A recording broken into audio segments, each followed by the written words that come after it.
So I'm reading Catelyn Tucker's book right now, well, listening on Audible, Blended Learning, and it's really supporting some of the thinking I've had about how I'm going to change my lessons next year. Whether we're in virtual or whether we're in the classroom or whether we hybrid, I really want to look at a more personalized way of teaching. My latest blog goes into this in a little bit more depth, but these videos are just for some short think alouds. So I'm thinking how cool it would be if students were working more on an individual basis. Now, what I mean by that is instead of having to sit and listen to me, blah, blah, blah, that they had those initial activities, maybe some listen to me, blah, blah, blah on videos. Maybe it is whole group, maybe it's small group, and then getting into some practice and figuring out where they're at. Once they determine where they're at, it takes them to the next level. So you might have some students who are struggling a little bit. Maybe I give them some flipped learning and they didn't do it. Well, there might be one station where they're reviewing that information and they're going back over some of the basic learning. But then those kids that can take a quick quiz to check their level of understanding, they can go on to something else. And the big enticement is the next step is working with a peer. The next step is group. Well, they'd much prefer doing group than sitting on their own at the computer, and I would rather they were collaborating too, so win-win.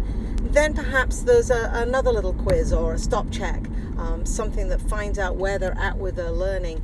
And then if they're successful there, then they move on to something a little deeper, shows a little bit more mastery. Maybe even they move on to a summative. Think about that concept. Think about kids doing summatives when they're ready at their own pace instead of in a whole group test situation. Is that feasible? I think so.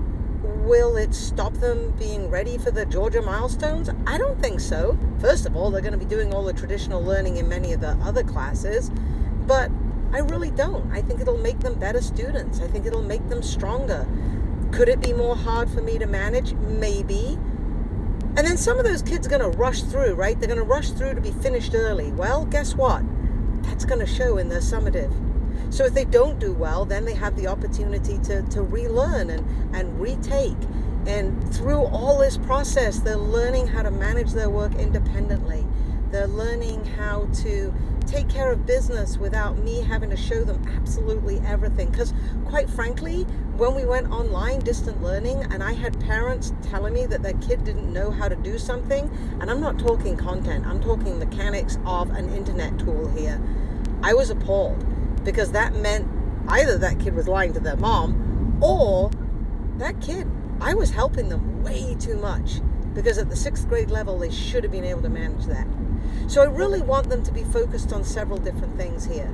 First of all, an independent, intrinsic desire to learn. If I learn here and I succeed this, then I get on to the next level. Second of all, I want them to be independent about how they do their learning. That they can find ways around things, that they ask a peer. Third, that I have time for that individual conferencing, that I know where each kid truly is at instead of thinking I do. And fourth, just reducing how much stuff that just goes over their head. Those whole class lessons, me telling them all something and then finding out later they really weren't paying attention. I think I can do it. I think I can make this work. It's going to take a lot of work over the summer, but what a great challenge. And that, my friends, is perfect timing. I'm at a stop sign.